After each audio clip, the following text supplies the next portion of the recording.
Seems like alright. And yes, finally we are back on the Chrono Clash. And this time we are on round 2 between solid 2 players. We have yellow allies player Vindies, and we have blue Soviet player from the Nevercheese. Let's go. Normally usually plays the allies for the most of the time, let's say 99%. On rare occasions he plays Soviets, and for some odd reason he never plays Empire, but that's a lot of dogs coming from Vindies. And I think he really wants the Andre to not occupy these positions over the top.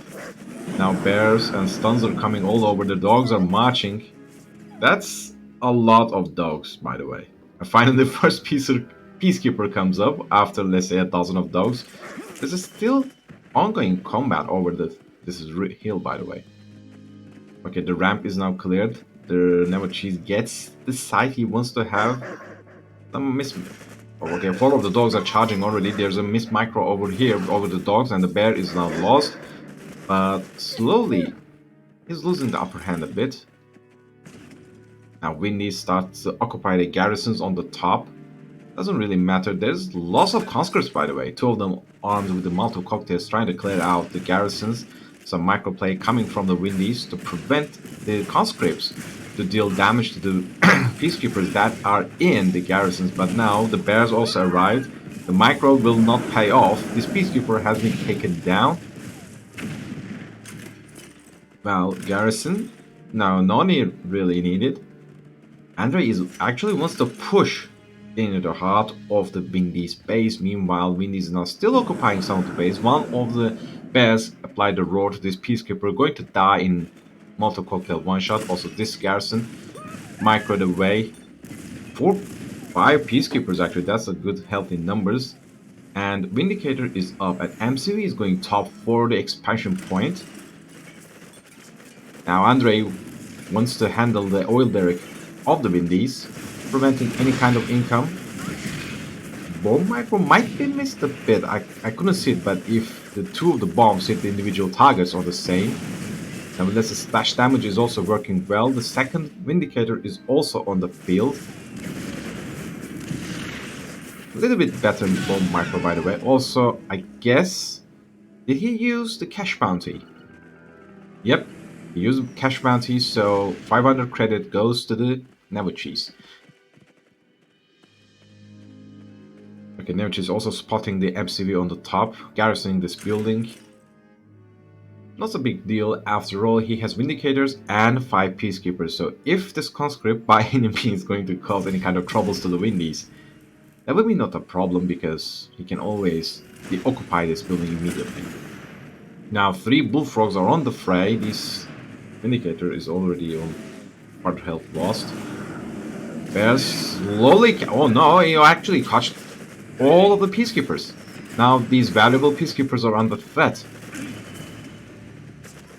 Now, well, now not only peacekeepers, but the base is now undefended.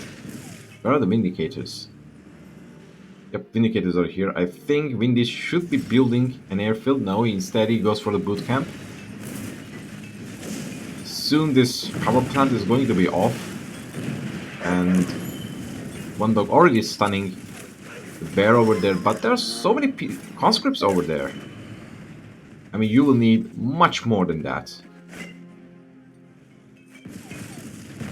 There are no seaport, by the way, so can't use help from the Riptides. Peacekeepers and 3 dogs are approaching, but Andre quickly just changes some of the conscripts into the weapon mode and then handling all of these peacekeepers. But there is a bit misplay, perhaps. These peacekeepers are actually very low health on that right now. Even though shields take and absorb so much damage, it doesn't really matter. The numbers are quite high for just single peacekeeper. Now Andre wants to do more infrastructure damage and now targeting the ore refinery. Bullfrogs are positioned on the back of the conscripts. And now Prospector arrived on the field to deal as much as damage to these conscripts by crushing them. But right now Vindies should be using this Prospector. It's just staying idle. And now right now going back to collect more ore. On the back of the base, there is only War Factory. Also, now we have the airfield from the Nevercheese, and we don't know if he's getting Apollo or Vindicator. From the looks of it, I think this is an Apollo. Even though if this is an Apollo, it doesn't really matter because after all, Nevercheese has 4 bullfrogs stationed nearby, so he doesn't really need a mix by any means. And he can quickly go for producing more and more Doomblades, and also the Doomblade actually took some damage.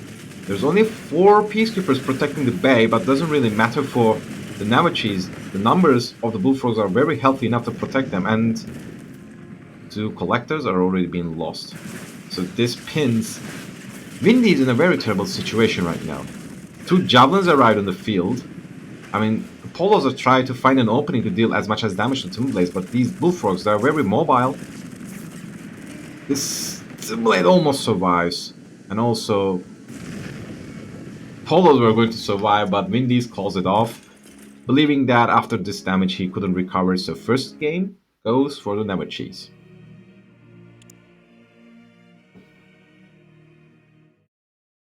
So let's go for the second game.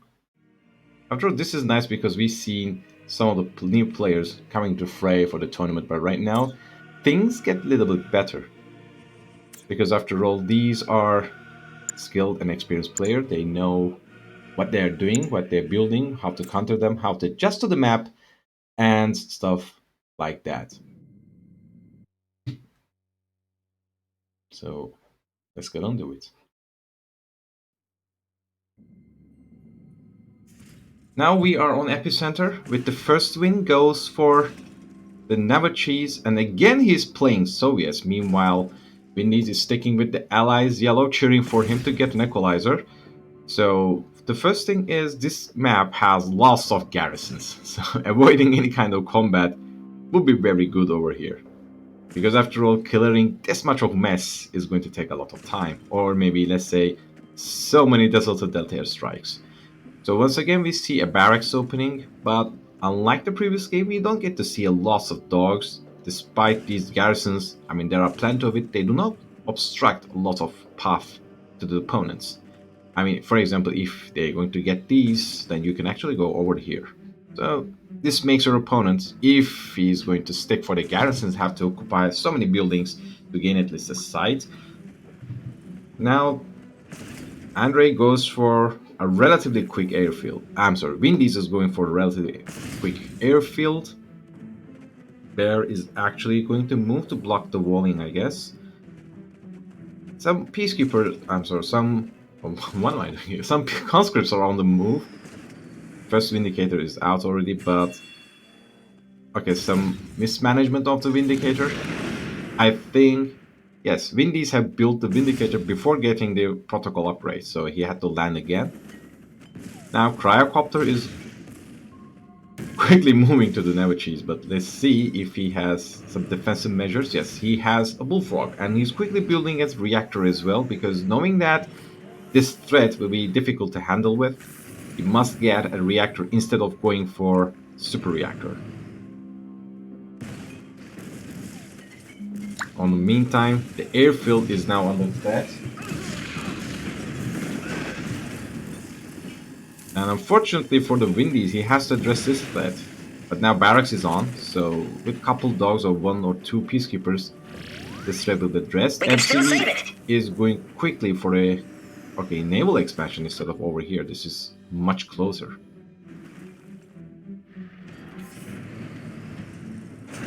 Things are a bit much more better in the shape for the Nevercheese. It has 4 bullfrogs, so the quick cryo rush has been negated, and also there's now sickle, so he can actually do some harassment. The only problem is the cryocopter can instantaneously negate this sickle. Just shrink it down and go back, and this sickle will be able to do nothing, and can even lose the fight. Okay, this is actually a very nice move. Occupying this building will give some sight to Nevercheese. So he will know, for example, if his collectors are going to be targeted by the cryocopters, he will be able to see it very easily. Right now, for example, he now sees this cryocopter is going top. Maybe over here, maybe. So he can actually move or anticipate anything. As we can see here. stationing them over here. So if somehow, for example, Vindies will glide over here to come here, he can still move it quickly before something else happens. He can lose the collector, but in return he can take the cryocopter. So that would make things even. We get to see a seaport right now, maybe some ripjaws or maybe a single riptide, but he has to know Andre did not move to the sea expansion. He took the land expansion. Once again, the MCV has been. That's MCV. Yes, that's the MCV has been shrunk and going for the top for the land expansion over his base. So this will solidify his position over 4 refinery. He's going for the 4th refinery, and I think this will make a call for a quick tier 3 2 aircraft carriers. And that's reasonable because, I mean, these bases are very close to the water lines. So one aircraft carrier situation over here can easily bombard a base. And aircraft carriers are very difficult to counter or respond against. I mean, if you're Soviets, you can use, let's say, you can use, for example, Natasha, for example, and Terror Drone. But even if you have Terror Drone, the Allies have always Dolphins. So that's not your best solution. Also, we have some javelins, but we don't get to see a Ripjaw, I guess. He is respecting his opponent and not try to sneaky Ripjaw. And realizing the impending danger, I guess, the Nevercheese is now making a move to the base of the Vindies. But these MiG is taking unnecessary damage and already goes down. Unfortunate loss.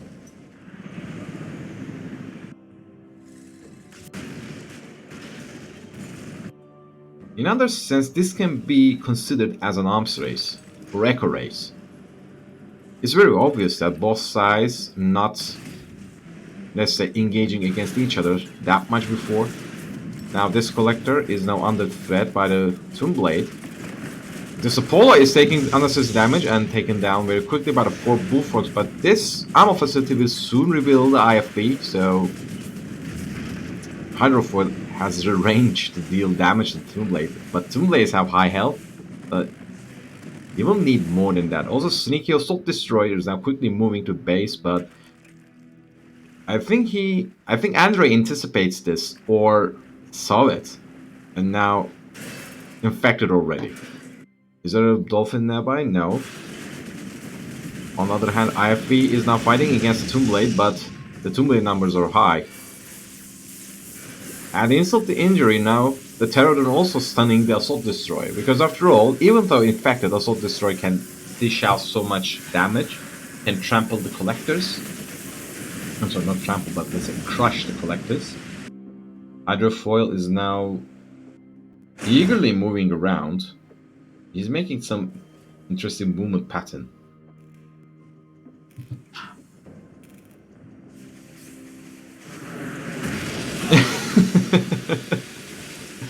Well, that's a good call. All of the javelins have been addressed, but at this point, Vindies were making more IFVs rather than javelins. I mean, taking down 5 infantry, especially from the allies, is something always nice and can be appreciated, but this Terrordrone has been forgotten, but taken down by the Riptide.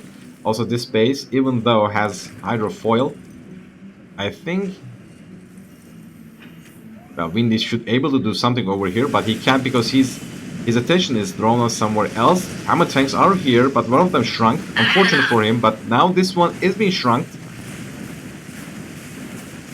And it's taken down. I mean, hammer tanks are pouring to the base of the Vindies, and these Bullfrogs now assisting the prospect, assisting the Tomb Blades here to take down the naval collector here. But the moment that... Also, what happened? Here, well, Hydrofoil unable to use the weapon jammer, and Tessaquil takes all of them.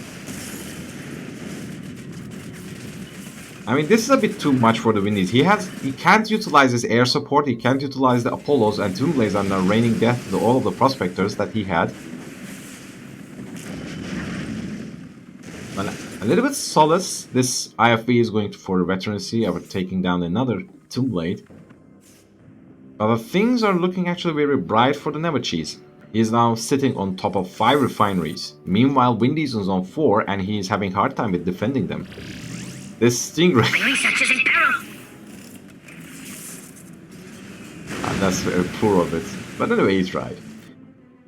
Now, this time Akula is going and finish the job for... No, two javelins are situationed over here. But at this point, the Nevercheese has, I mean, four twin blades. And there's a matter of moment that he builds a crusher crane so he can also repair the other damaged twin blades. And this sickle, are we going to see some microplay? Is he aware?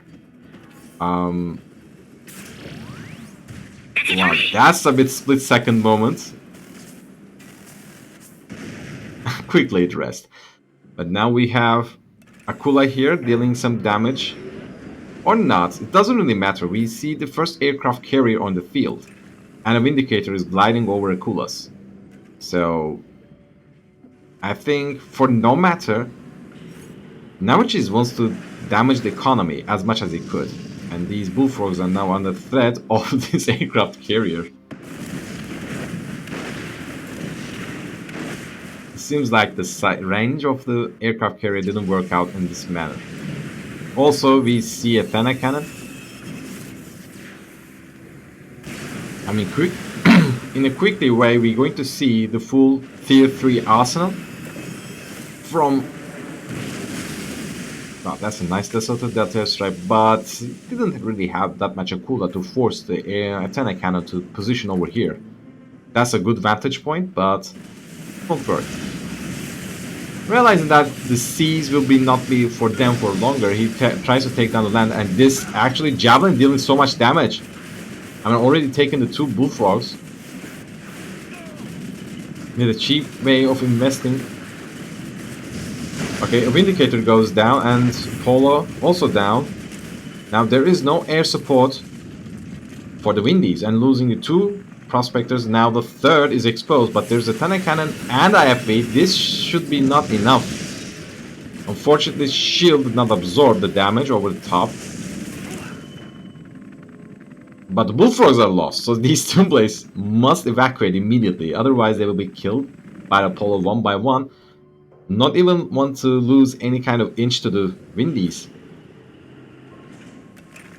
Nevercheese is now utilizing more Akulas. Also, from the looks of it, the aircraft carrier is now missing in action. Must be taken down by the Akulas. It takes too much time to repair them. There's one idle Apollo going for the base. I think he's also scouting. Power plant exposed and quickly dealt with. I mean, for now, the map control and the pressure that Nevercheese is applying to Vindies is insane. He's attacking to everywhere. He's attacking the seas, he's attacking the base, he also wants to take over here as well. So 3 sections of the Vindies base is now under threat. Now assault destroyers coordinating themselves to handle this Akula.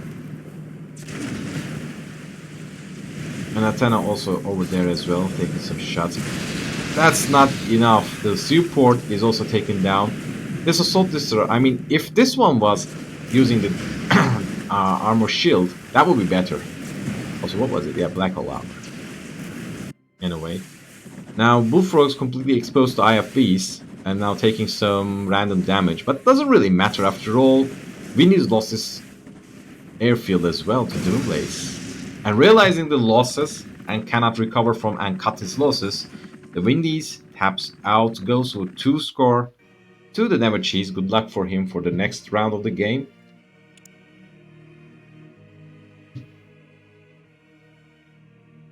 So let's see the further games and what we're going to see.